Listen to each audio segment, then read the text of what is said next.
Hello student, आज हम chapter 9 some application of trigonometry पढ़ेंगे। तो पहले हम इसका इंट्रोडक्शन देख चुके हैं, अब हम इसका एग्जांपल सॉल्व करेंगे। तो एग्जांपल फर्स्ट है, ए tower stand vertically on the ground. एक टावर है जो क्या कहते हैं ग्राउंड से वर्टिकली खड़ा है from a point on the ground which is 15 metre away from the foot of the tower. The angle of elevation of the top of the tower is found to be 60 angle पे। Find the height of the tower. हमें height क्या कहते हैं, tower की height find करनी है। तो इसके लिए पहले हम क्या कहते हैं, इसका फिगर बनाएंगे। तो यहाँ दिया गया है ये tower stand vertically on the ground. तो हमारा ये एक ग्राउंड है,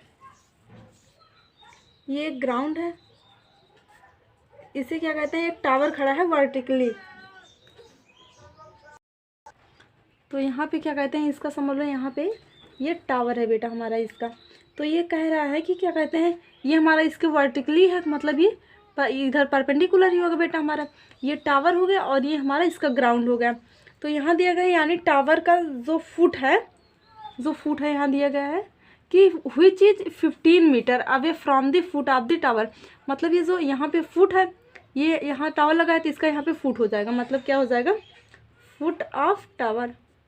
ये टावर का फुट है और यहाँ से बोल रहा है कि 15 मीटर दूरी पे, मतलब कि यहाँ पे कहीं 15 मीटर दूरी, यहाँ 15 मीटर, हम यहाँ पे 15 मीटर, यहाँ कोई पॉइंट है, यहाँ पे क्या कहते हैं 15 मीटर हो गया हमारा। लेट से यहाँ कोई पॉइंट है, इस पॉइंट से जो क्या कहते हैं एंगल ऑफ एलिवेशन है वो टावर का, तो वो कितना 60 एंगल पे बना रहा है। मतलब कि यहाँ पे हम इसको मिला देंगे तो ये जो एंगल बन रहा है दिया गया है यहाँ पे कि angle of elevation of the top of the tower is found to be 60 angle. मतलब ये 60 एंगल बना रहा है।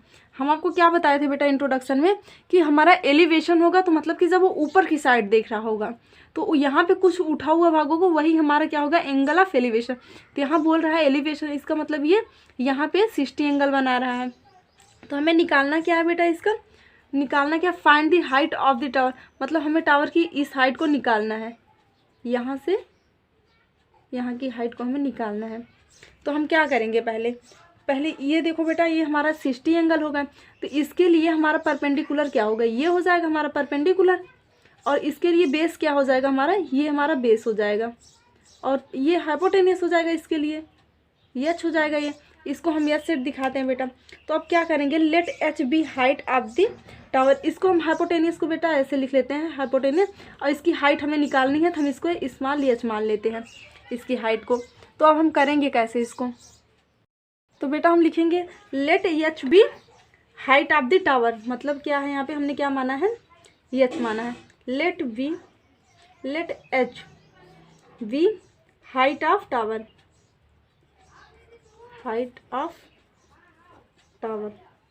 हमने ये हाइट की टावर की हाइट मान ली है।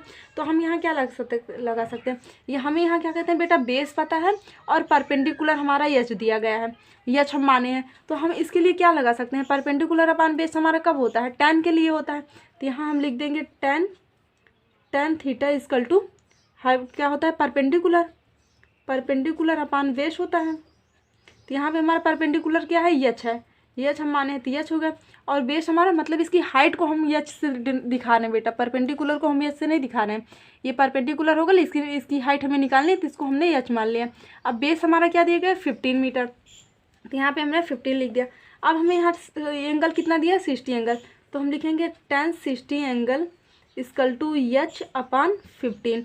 तो यहाँ tan क्या कहते हैं, 60 एंगल की वैल्यू क्या होती है, √3 होती है, √3 एच अपान 15। अब हम क्रॉस मल्टीप्लाई कर देंगे तो हमारा क्या हो जाएगा, एच इक्वल टू 15 15 √3, और मीटर में था बेटा तो यहाँ हम मीटर लिख देंगे।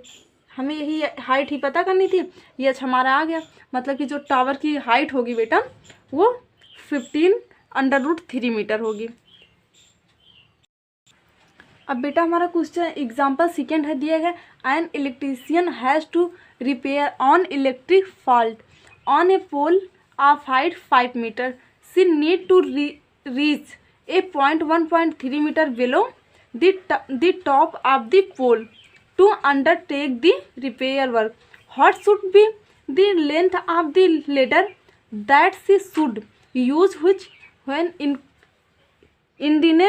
inclined at on an angle of 60 degree to the horizontal would enable her to reach the required position। तो यहाँ पे बेटा हमें क्या कहते हैं, कोई खंभा दिया गया है जो फॉल्ट है, तो उसको क्या कहते हैं, कोई इलेक्ट्रीशियन है जो सही करने के लिए आया है। तो यहाँ पे देखो क्या पूछ रहा है, यहाँ क्या कहते हैं, एक 5 मीटर का खंभा है। मतलब मैंने यहाँ पे हम पहले देखो इसका ग्राउंड बना लेते हैं, ये हमारा इसका ग्राउंड है, ग्राउंड से ही होगा, खंभा है तो ये हमारा ग्राउंड होगा। तो यहाँ से क्या कहते हैं 5 मीटर का कोई खंभा है, मतलब से ये इसकी लेंथ जो है बेटा, इसकी हाइट जो है 5 मीटर है, यहाँ से यहाँ तक ये 5 मीटर का खंभा होगा कोई बिजली का। एक बिजली वाली है, मतलब यहाँ पे कोई लड़की है जो इसको सही करने के लिए आई है। तो वो क्या करेगी, उसको कहाँ काम करना है, खंभे के टॉप पे। तो यहाँ पे बेटा दिया गया है शी नीड टू रीच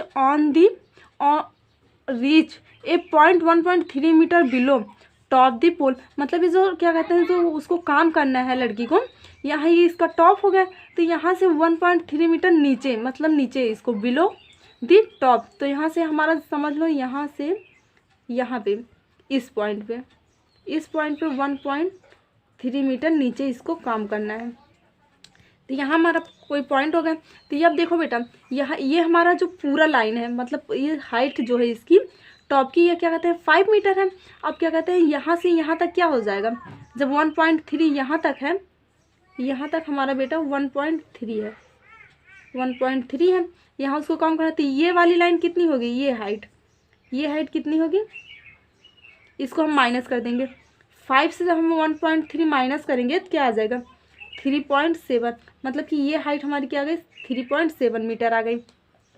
अब क्या कह रहा है कि जो एंगल है तो उसको कितनी लंबी सीढ़ी चाहिए, मतलब कि यहाँ पहुँचने के लिए उसको कितनी लंबी सीढ़ी चाहिए, और कहाँ से, जब हम क्या कहते हैं यहाँ पे, जब हम क्या कहते हैं इस सीढ़ी को 60 एंगल पे रखते हैं, मतलब जब यहाँ पहुँचने के लिए हम सीढ़ी को 60 एंगल रखते हैं, यहाँ पहुँचने के लिए हम सीढ़ी को, ये सीढ़ी है बेटा, यहाँ पे एक सीढ़ी लगाई है उसने, यहाँ सीढ़ी लगाई है, तो यहाँ पे पहुँचने के लिए उसको 60 एंगल की सीढ़ी लगाती है, 60 एंगल की सीढ़ी लगाती है। तो पूछ रही है कि ये जो सीढ़ी है यहाँ से यहाँ तक की सीढ़ी कितनी दूरी पे वो सीढ़ी लगाए कि वो 60 एंगल पे बनाए और यहाँ पे पहुँच जाए। तो मतलब हमें यहाँ पे इसको भी निकालना है, इसकी दूरी भी निकालनी है, किसकी, ग्राउंड की, फुट ऑफ लेडर की दूरी निकालनी है। यहाँ पे फुट ऑफ लेडर है, मतलब सीढ़ी लेडर। तो अब क्या करेंगे हम इसको निकालने के लिए, पहले हम बेटा इसके लिए निकालेंगे क्या कि लेंथ, पहले इसको हम रख लेते हैं कुछ, इसकी हाइट हम मान लेते हैं यल, इसकी लंबाई हम मान लेते हैं यल, यहाँ से यहाँ तक। तो पहले हम यल निकाल लेंगे, उसके बाद इसके लिए बेटा जब ये हमारा एंगल 60 है तो इसके लिए हमारा बेस परपेंडिकुलर क्या हो जाएगा, ये हमारा परपेंडिकुलर हो जाएगा और ये हमारा हाइपोटेनियस हो जाएगा और नीचे हमारा बेस हो जाएगा इसके लिए। तो यहाँ पे हमें क्या क्या पता है, खाली परपेंडिकुलर पता है और ये हाइपोटेनियस हमने पता कर लिया क्योंकि हमने यहाँ पे एल माना है। लिखेंगे let the length of ladder be L, let the length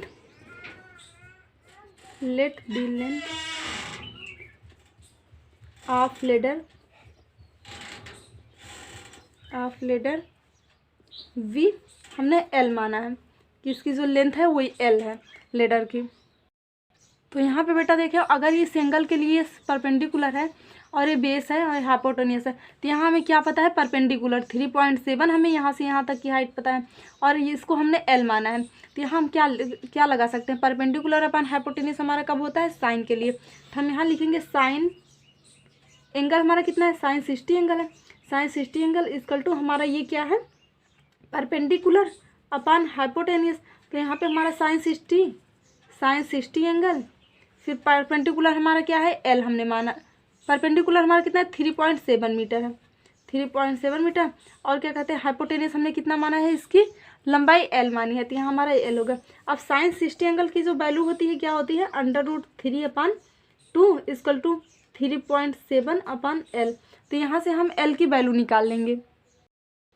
तो एल निकालने के लिए हम क्या करेंगे, हमारा हो जाएगा L equal to 2 × 3.7 upon √3।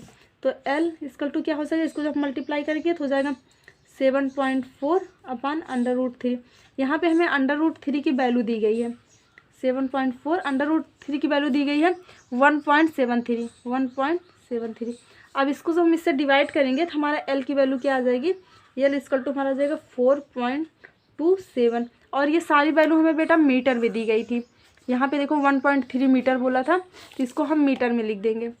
L हमारा लेंथ तो आ गया इसकी, मतलब जो हमारा लेटर है इसकी लेंथ हमें क्या मिल गई 4.7 मीटर। अब हमें निकालना क्या है, इसका बेस निकालना है कि क्या जो यहाँ से क्या था, खंभा था, यहाँ से कितनी दूरी पे इसकी सीढ़ी लगी हुई है। अब हम बेटा क्या निकालेंगे, हमें इसकी लेंथ पता चल गई और बेस हमें निकालना है। तो हमारा पर क्या कहते हैं, ये हमारा क्या है, ये हमारा हाइपोटेनियस है, नहीं इसके लिए परपेंडिकुलर है, ये हमारा बेस है। तो हम क्या निकालेंगे इस यहाँ से, जब हमारा परपेंडिकुलर अपान बेस कब होता है, जब हमारा 10 होता है।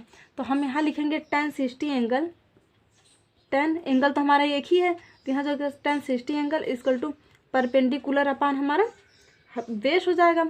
तो बेस हमारा, तो यहाँ पे हमें क्या मिला, अभी हमने पी की वैल्यू क्या निकाली 3.7 हमें मिला है और बेस हमें निकालना है। तो 1060 एंगल की वैल्यू क्या होती है, पहले हम यहाँ लिख देते हैं, पी हमारा कितना है परपेंडिकुलर 3.7 अपान हमें बी निकालना है, तो यहाँ बी कर देंगे। फिर यहाँ बेटा क्या दिया गया है, 1060 एंगल की वैल्यू क्या होती है √3 इक्वल टू 3.7 अपान बी हो गया। तो यहाँ क्या हो जाएगा, हमें बेस को हम बी से दिखा रहे हैं बेटा, इस हाइट को हम निकालने के लिए, इसको निकालने के लिए हम बी दिखा रहे हैं। तो हमारा बी हो गया, तो हम यहाँ पे क्रॉस मल्टीप्लाई कर देंगे, तो हमारा क्या हो जाएगा बी इक्वल टू 3.7 अपान √3 आ जाएगा। √3 की हमें यहाँ पे वैल्यू दी गई है, तो बी इक्वल टू 3.7 अपान 1.73। तो जब हम इसको डिवाइड करेंगे बेटा तो हमारा बी की वैल्यू आ जाएगी 2.13 मीटर, क्योंकि यहाँ पे मीटर में दिया गया है। तो हमें यहाँ पे बेस मिल गया, यहाँ से क्या कहते हैं जो खंभा है इसकी यहाँ से यहाँ तक की लेडर की दूरी, मतलब हम 2.13 मीटर दूरी पे रखेंगे लेडर को। और कितनी लंबी लेडर हमें चाहिए 4.27 मीटर लेडर हमें चाहिए सीढ़ी।